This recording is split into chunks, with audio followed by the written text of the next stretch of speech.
So hello, I am Jacquelyn Joyce Revere. I am a former dementia caregiver for both my grandmother and my mother. I cared for both of them simultaneously for about a year and a half, and I cared for my mom a total of 6 years. I also just like to say that I stutter, and so you guys know what the Wi-Fi is working. It's me.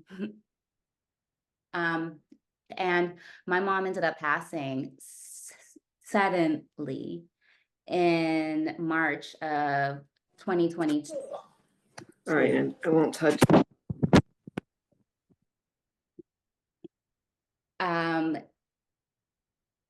the journey from my identity being completely caring for her to now a mixture of who I was and who I am now has been a roller coaster that I'm very excited to share. So let's hear about you, Patti.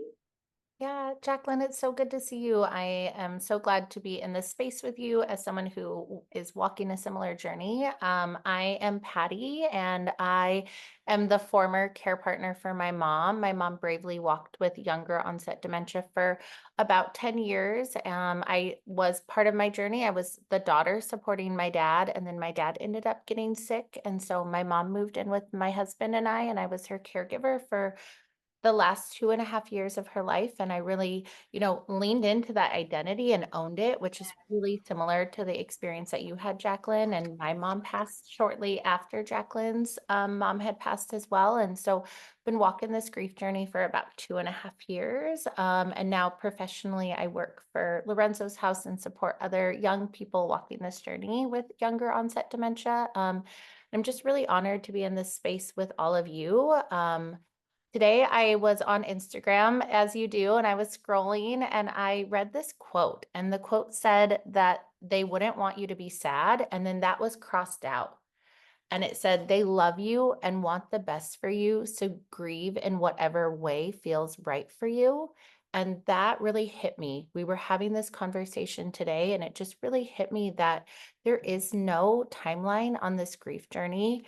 As Jacquelyn and I will both say, we've been grieving since our mom's diagnosis, right? There's been so many elements of grief across this whole journey, and we're really all here in this space together to talk about kind of what's next and what happens after caregiving, but also to name and honor that grief happens across all parts of this journey, and we're all just here in this shared space together. What we're going to do today is I'm going to hand it to Jacquelyn. She's going to lead us in a little bit of breathing, right? Like, this journey is heavy, grief is heavy. We need to just take a moment. And then I have a poem that I would love to share with you. And then we'll kind of outline how we're going to spend some time together, but we're just so thankful that you all joined us. So I'll hand it back over to you, Jacquelyn. Absolutely. So we're just going to ground ourselves where we are. If you can make sure that your feet are touching the ground, just so you can have a solid foundation, and rest your hands on your lap. If you would like to close your eyes, you can, but we're just going to do an inhale of 4 and an exhale of 8, starting now. 1, 2, 3, 4. Inhale, hold that inhale. We're going to exhale at 8 and exhale. 1, 2, 3, 4, 5, 6, 7, 8. I don't know if you guys know this, but when you have a longer exhale, that actually calms the nervous system. That is a technique that I've had to use a million times over and over and over. And so if you ever just in a moment where you're overwhelmed, inhale for 4 and make sure you have a longer exhale. I'm going to throw it back over to Patti so that we can ground ourselves a little bit more with this poem. Thank you. Something that you reminded me of too, Jacqueline, when we were like planning this time together was so often on our journey, we breathe in, right? We take that breath in, but we don't allow us that space to breathe it back out. And so just a reminder to just protect yourself and breathe in and also take that time to breathe out. So thank you. Thank you for that reminder and just taking that moment together. I would like to start by sharing a poem. So this poem is called For Grief, and it is by John O'Donohue. And so I just want us to take a moment together and just really breathe in and breathe out as we're listening to this. When you lose someone you love, your life becomes strange. The ground beneath you gets fragile. Your thoughts make your eyes unsure. And some dead echo drags your voice down where words have no confidence. Your heart has grown heavy with loss, and through this loss has wounded others too. No one knows what has been taken from you when the silence of absence deepens. Flickers of guilt kindle regret for all that was left unsaid or undone. There are days when you wake up happy, again inside the fullness of life, until the moment breaks and you are thrown back onto the black tide of loss. Time begins to weave in on itself. Your mind freezes in the gray vastness. That is your heart's hollow now. Slowly, a new life will find its shape. Gradually, you will learn to live with your loss that no one else can carry for you. And though you may keep the image of your lost one in your heart, you will awaken to a world that invites you once again to risk loving and living deeply.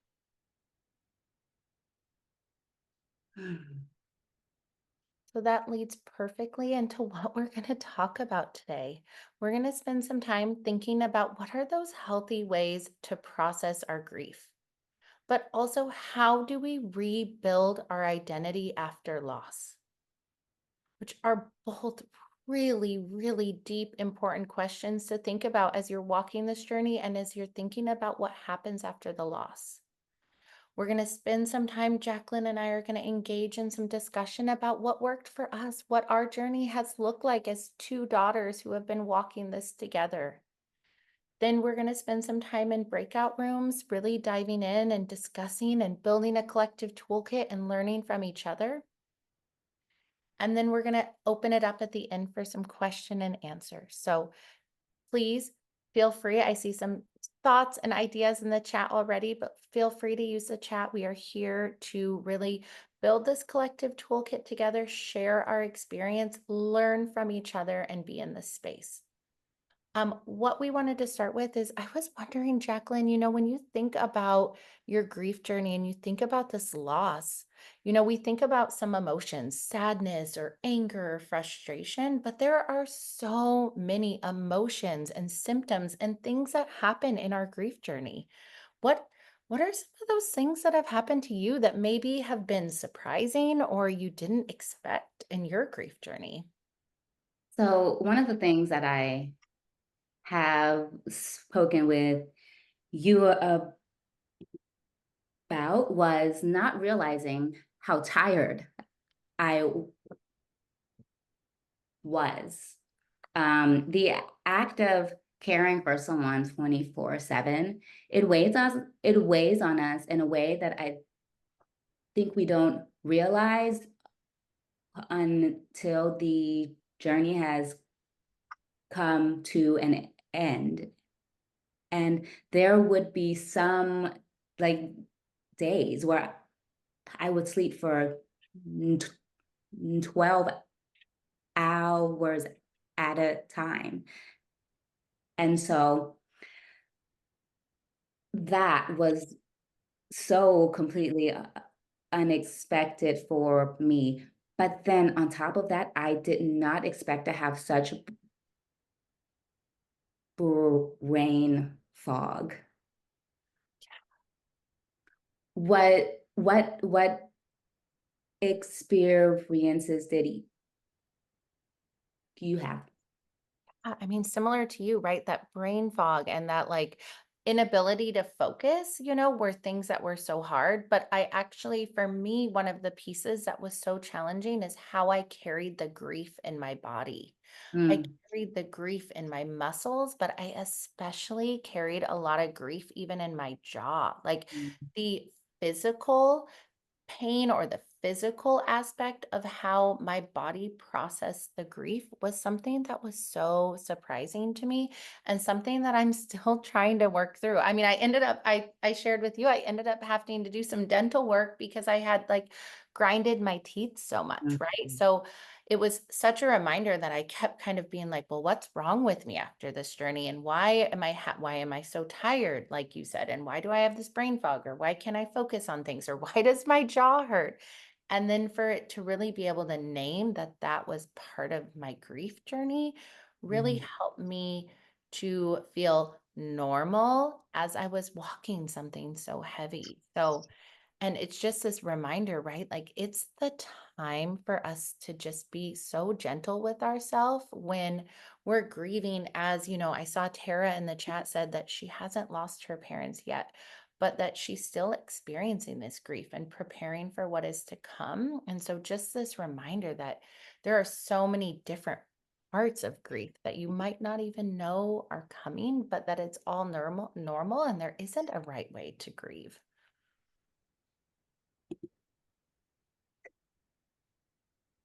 Something that we hear are like the stages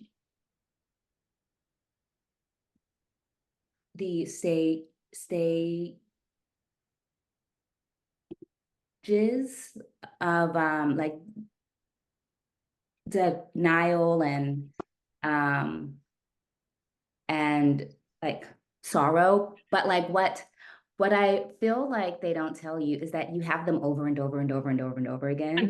100%. So like you think that you've gotten past one phase of mourning, then it'll show up.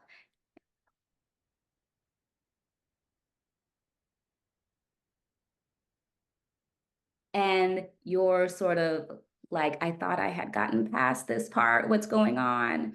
And like, there's just a need to just be very kind to yourself. I also think on top of that is like finding a supportive community of maybe people who have gone through it as well, finding a support group where you don't feel like you have to hold back. Some of my personal experience with mourning was I just felt like I was saying the same thing over and over and over. And I know that my friends could get compassion fatigue. And so I do think that like finding a space meant for those of us who are currently mourning could be very helpful.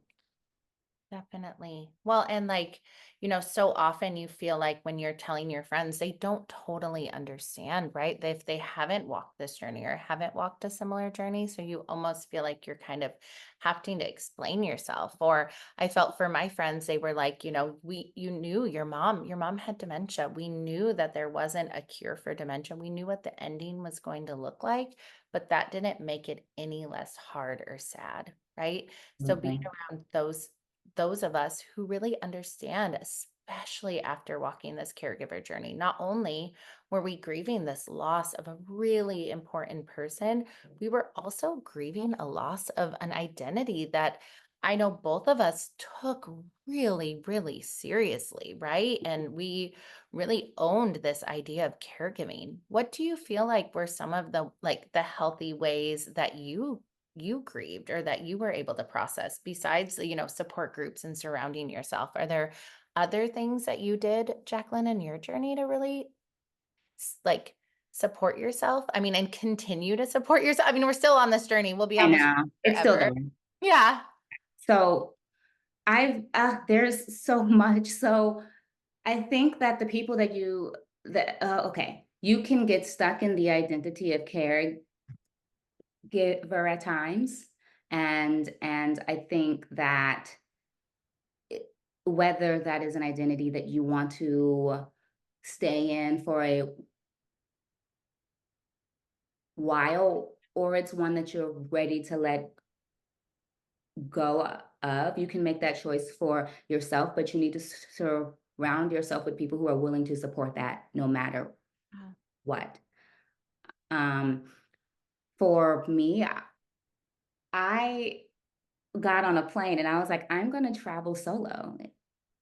And traveling solo helped me reorient myself with the world. Like, it helped me trust myself, knowing that, like,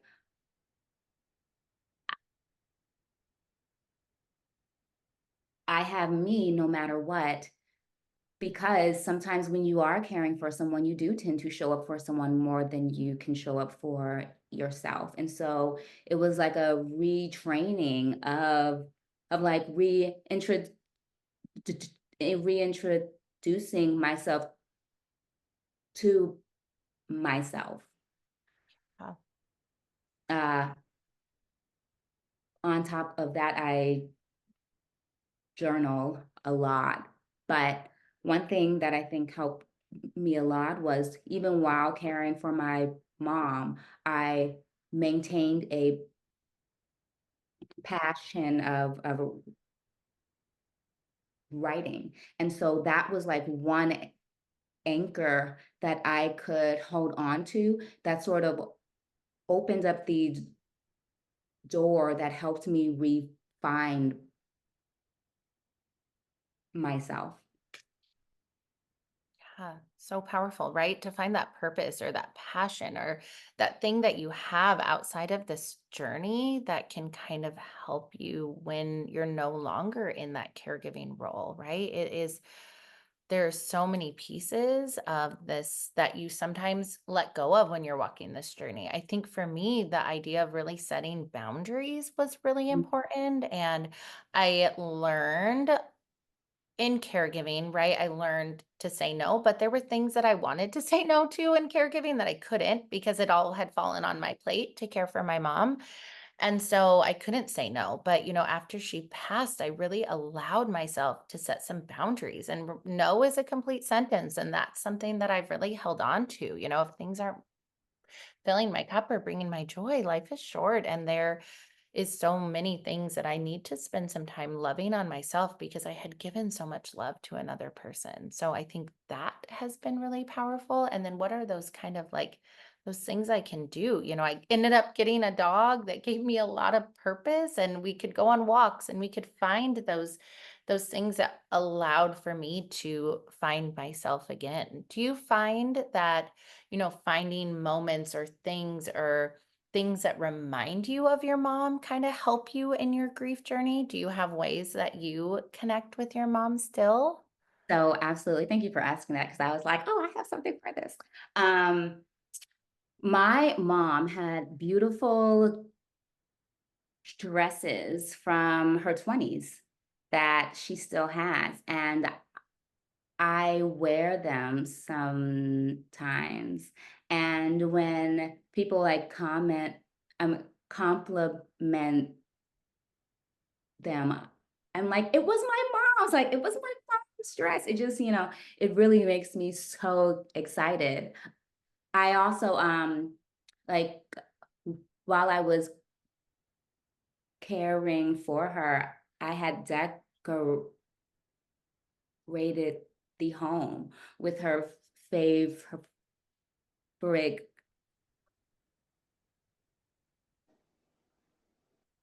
colors. And so maintaining some of that really brings me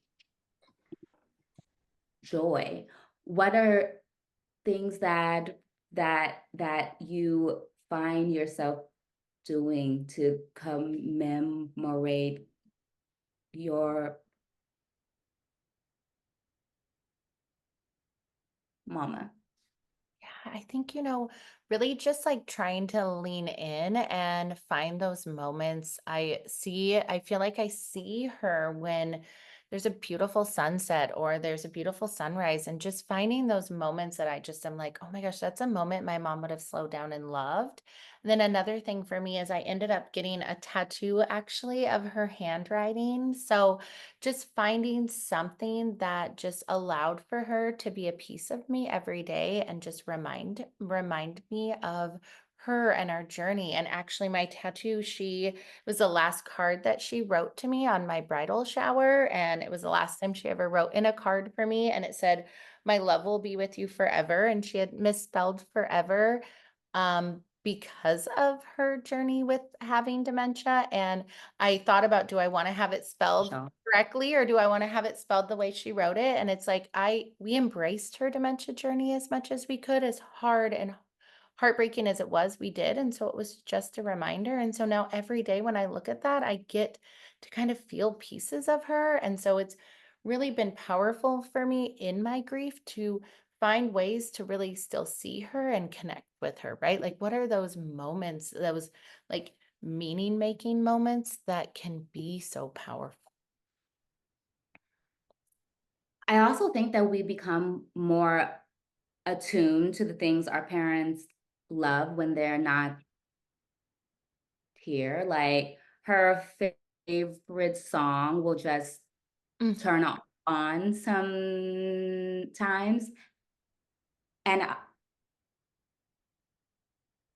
I genuinely choose to like take that moment in. Like I stop and I'm like, that was my mom's favorite song. And whether I'm in public or not, like I really take that time to soak it in and dance even, or, just sort of like shimmy a bit. And those help me to care less about what the people think who are watching me, but like to really honor that part of my life. Yeah, that's so powerful. And, this idea of just pausing, right? Like just pausing and leaning into those moments can be so powerful. Like, I see you, I feel you, I'm feeling this moment, and allowing yourself even that space to kind of like sometimes when it strikes me and I hear something or I see something, my mom, like for us, like my mom loved Costco. My mom loved Costco samples. So if like I'm at Costco and they have her favorite treat, I'm like, oh my goodness, this is my mom. Like I feel it. And maybe it's going to make me a little bit sad, or maybe it's going to make me feel a certain way, but just allowing myself to feel whatever I feel in that moment and giving myself the space is so, so powerful. So thank you for that reminder. And I love that. Like, yeah, just do like a little shimmy in the store. Like, who cares? This is how I'm able to process and connect with my grief. I'm wondering about, oh, go ahead. There was just like one more. Oh, You had mentioned having a dog. And I must say also that like having my dog once my mom passed was so helpful because no matter what, I had to wake up and take him out. 100%. So like having like my like my sweet puppy who also cuddled and had his own like form of sorrow. Like we helped each other, and his needs, forced me to see that the sun is up still, and that the days will continue. And mourning is one of the hardest things that I've ever had to do in my life so far, but just knowing that if I keep holding on, if I keep waking up, if I keep walking him, if I keep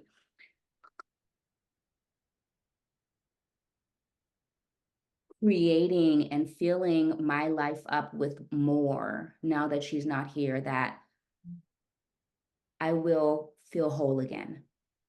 100%, right? Like you'll just continue to find yourself, right? And find a new version of yourself, right? Like there's no way you can walk this journey and have it not change you. And so how can you embrace this new version of yourself and what that means for you? Which kind of leads into this idea of like, what did it look like for you? Like in this rebuilding your identity after caregiving? Like, what are your interests and passions outside of caregiving?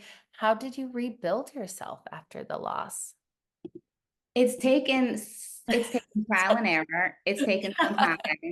So I can be honest, like I feel like my personality is coming back stronger now, and that's taken years. And so I want to like just kind of let people know that like it will take some time to feel maybe not even like yourself again, but like a new re- version of yourself, because so much of you was within the identity of the person that you cared for. Like that's sort of just what care is. It's Yeah. all encompassing.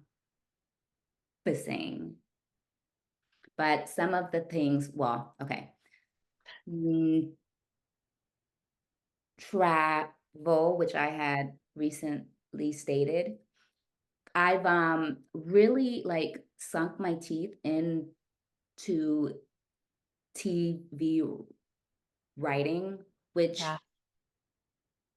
was my passion prior, but like I've fully stepped into it now.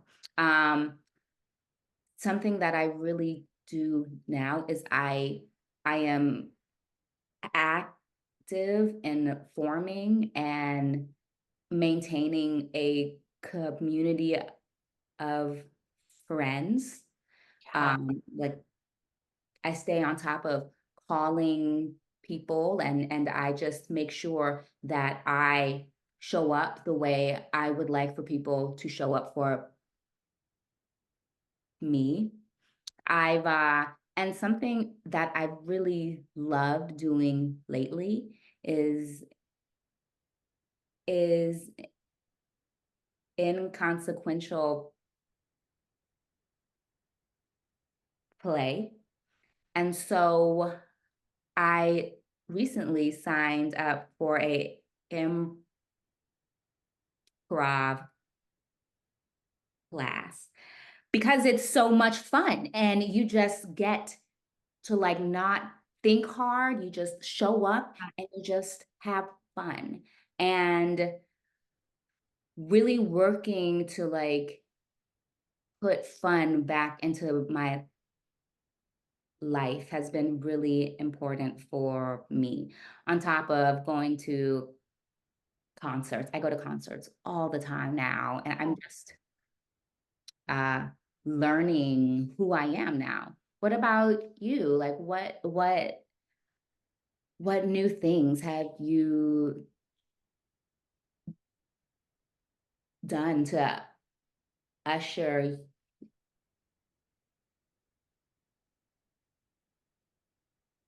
Patty in?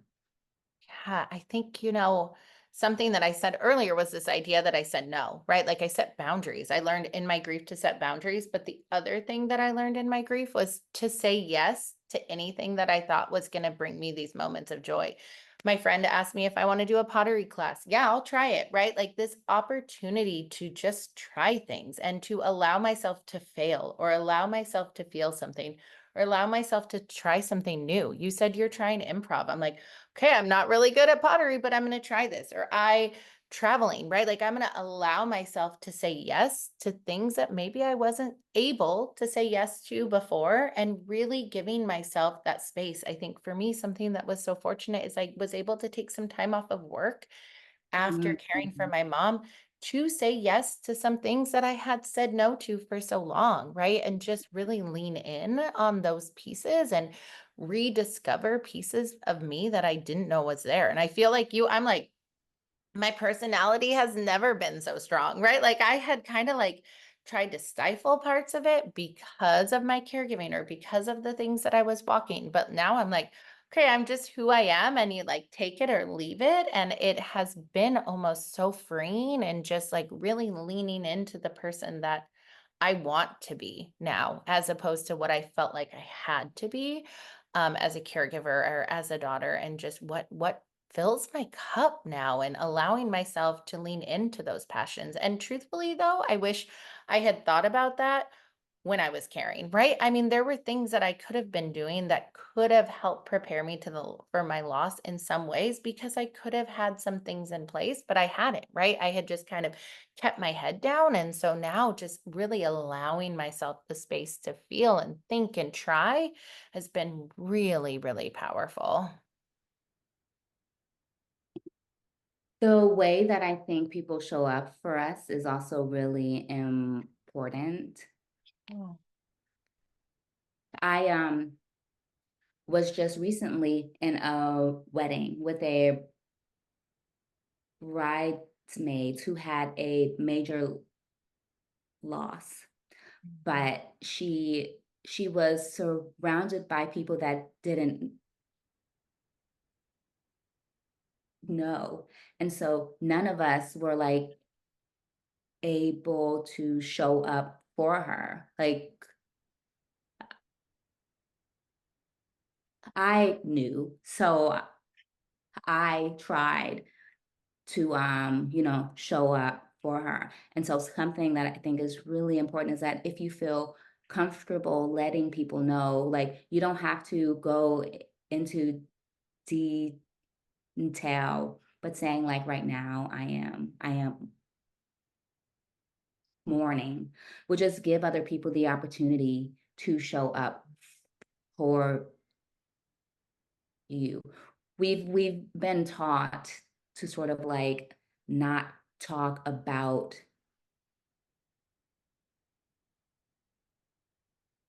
difficult subjects or things that might make someone sad. But I think the truth is we then don't give people the opportunity to show up.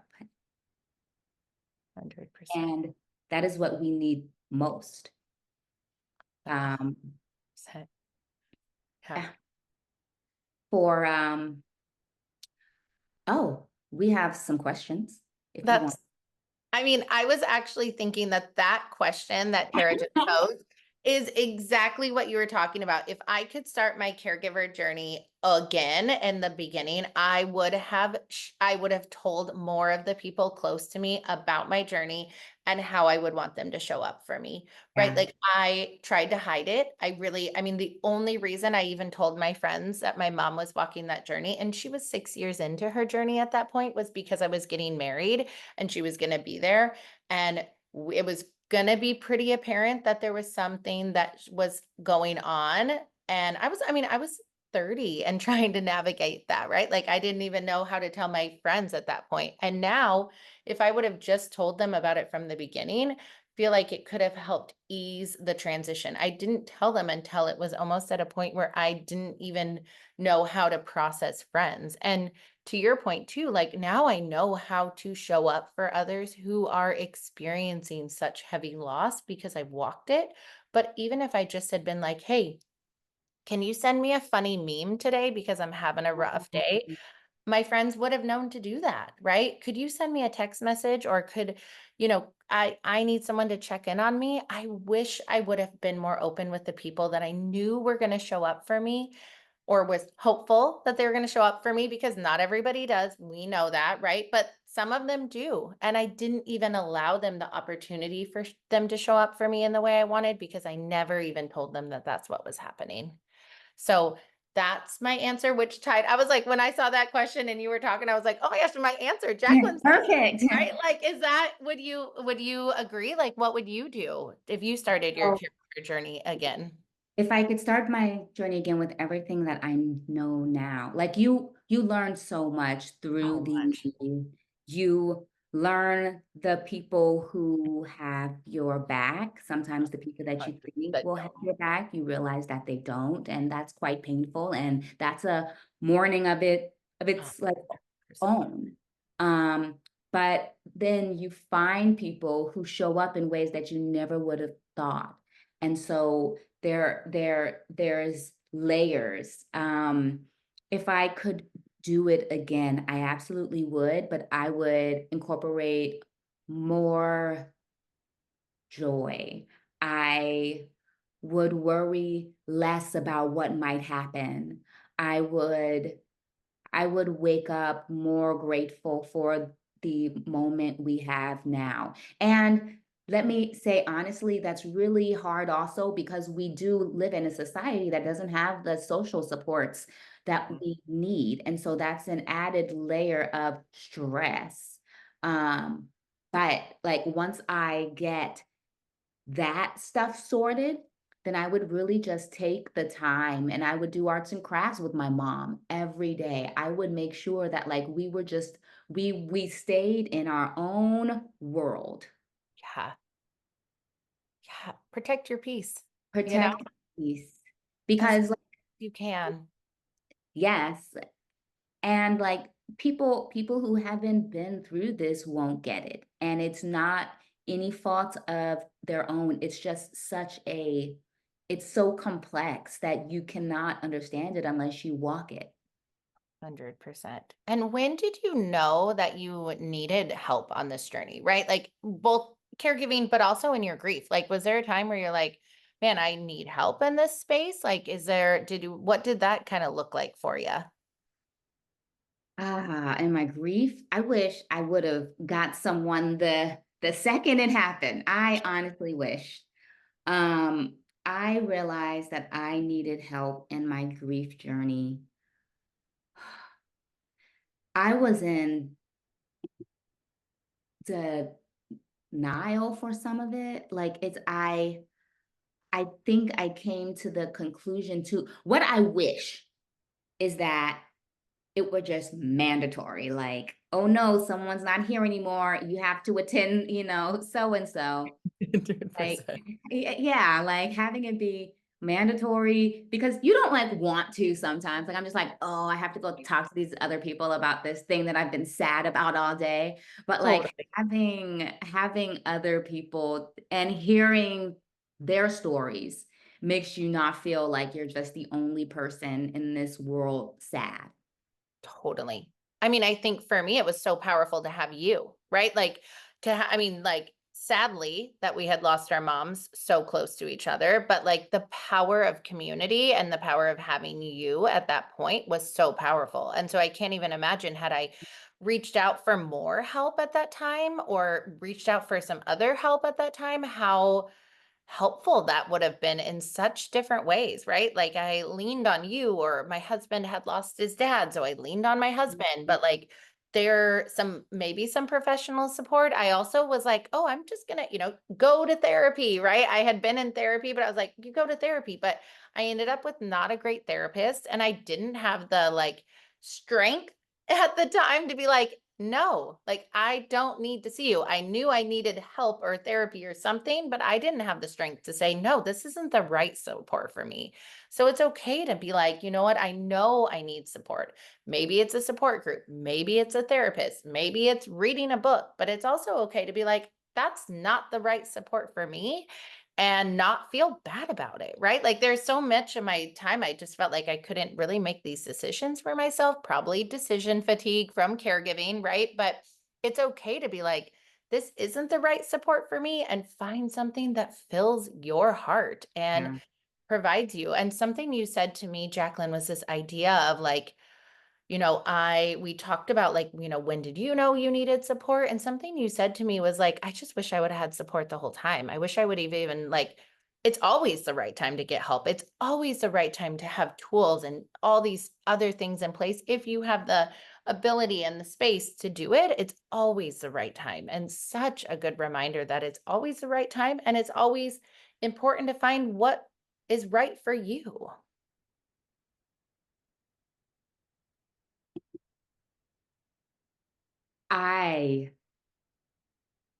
I think that telling people that it is always the right time is exactly what it is. On top of that, like let's maybe explore like how are ways that we can set a boundary when we have a friend or a family member that may not say the right thing. Like someone had written earlier that once their parent passed, that someone had told them, oh, you should feel let me slow down, relieved now. Whereas literally, if you haven't done this type of work, you don't realize that these are still people we're caring for. Like these are still people that we 100%. love. And so like how would you address someone who maybe without malice has said something that maybe just wasn't helpful? It's so hard, right? It's so hard to know what to say to people in that moment because especially when you're so heavy in your grief, you just don't really have the space. But I think it kind of goes back to this idea of boundaries. Like it's okay to not answer a phone call or respond to a text or respond to an email or reach out to somebody. Like giving myself the space to not respond is also a response, right? And I mean, for you, I mean, how would you respond in that moment? Yeah, so I I think what you're saying about phone calls is really important. As an only child, once your parent passes, the only person that people have to 100%. call is you. So it's just an onslaught.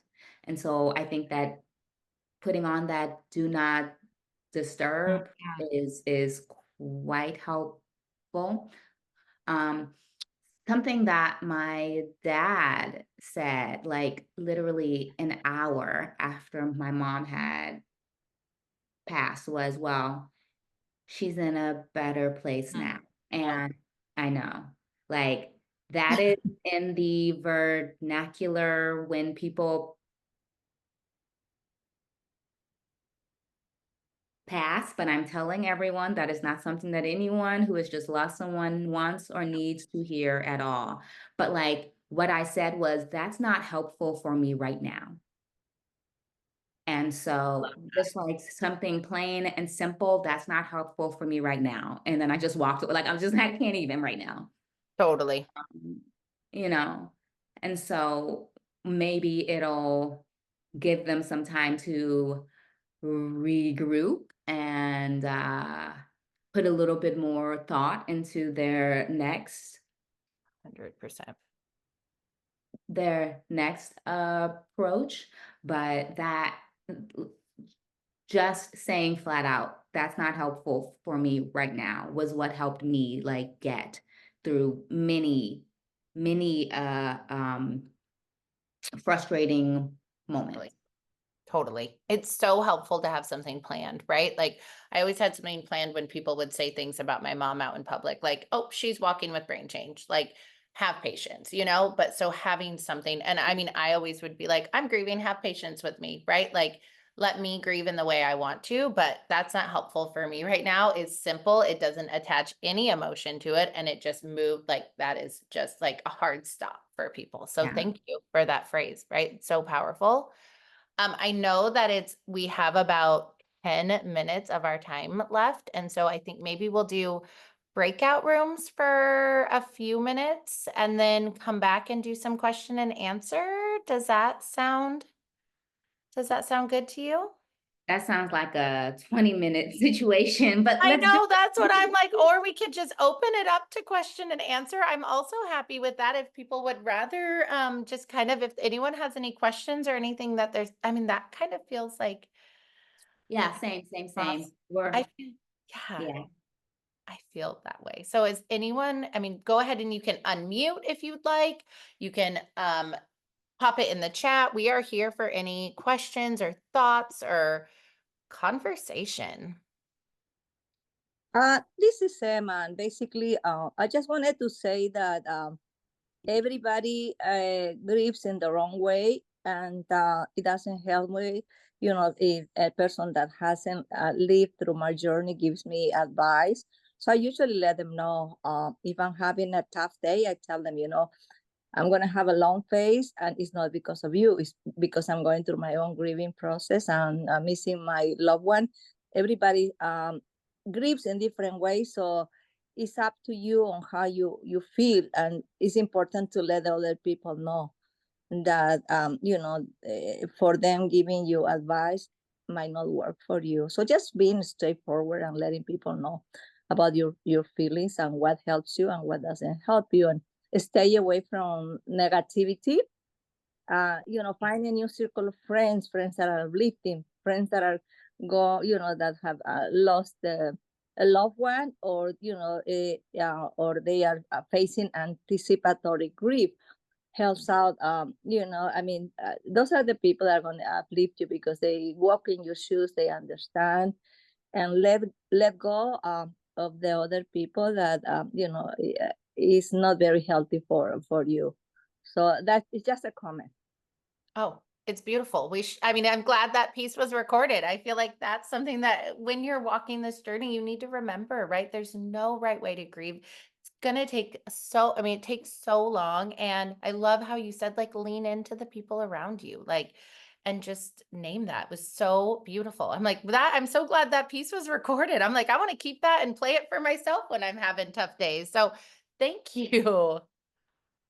What I think has happened is that even like since 2020, we should be having more of these conversations out loud and holding space for more of each other's grief and mourning, and we the more we can all support each other and see each other, the more we can also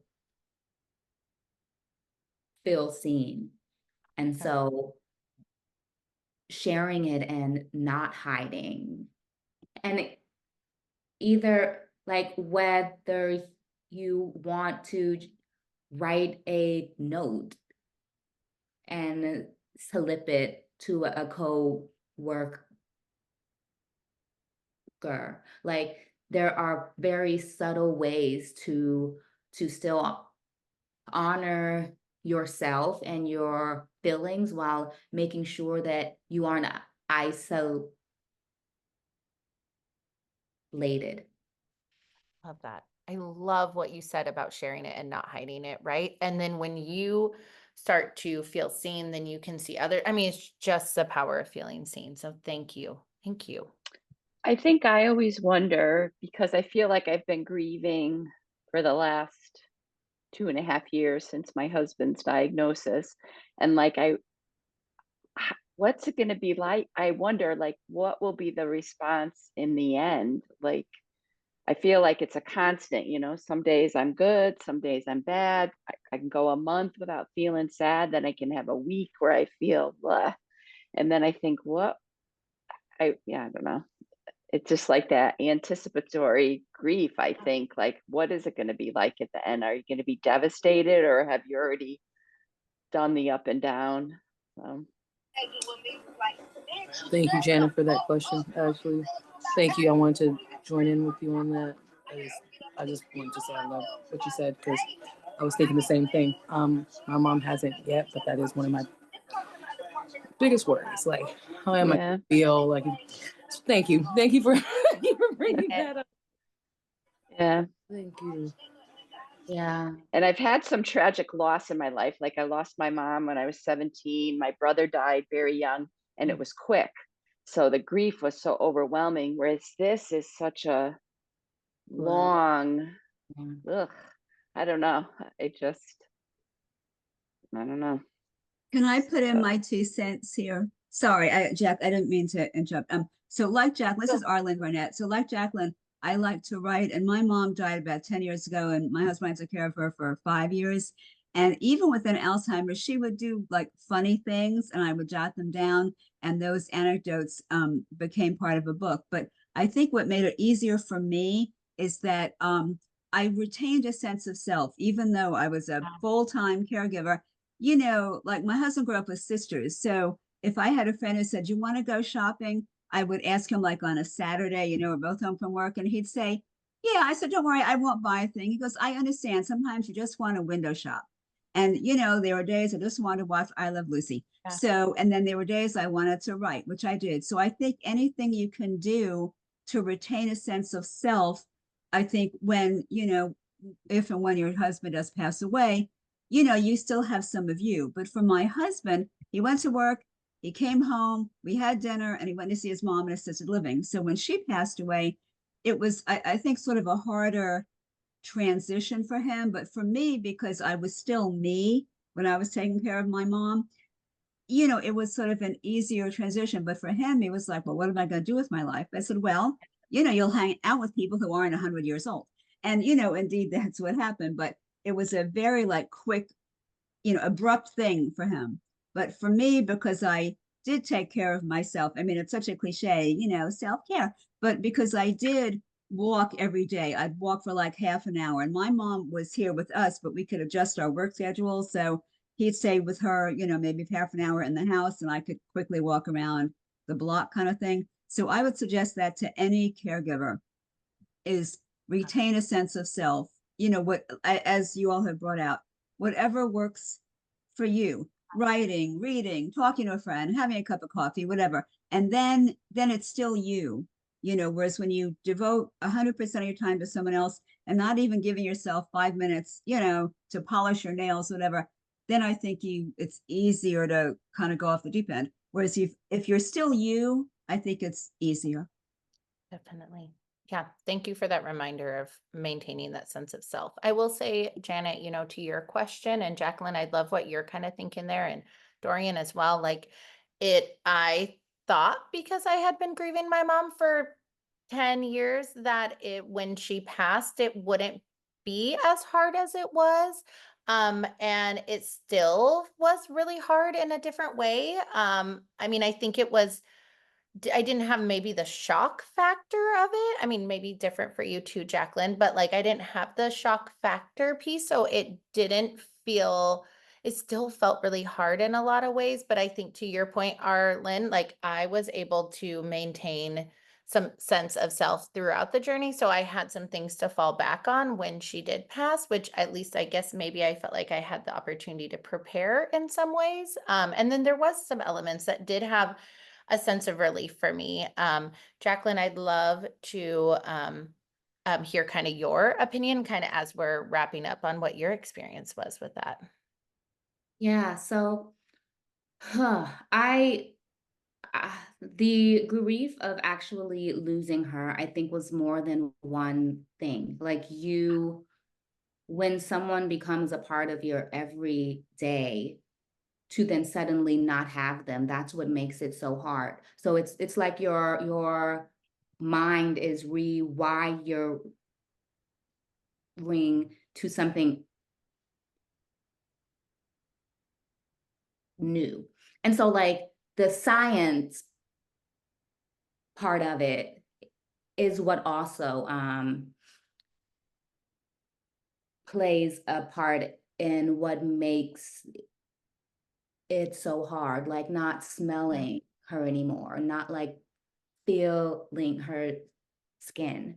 And I think those little small things play a part, whereas anticipatory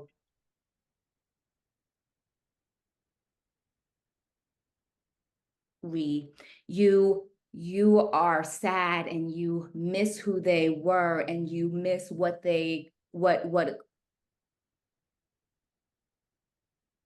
could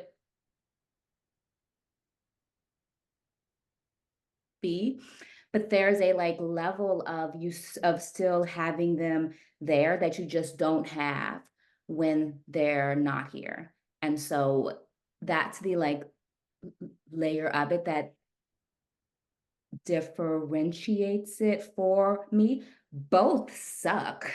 Neither are fun, but No.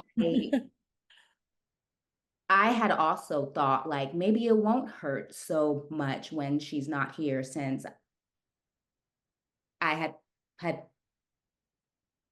mourned, but like not having to like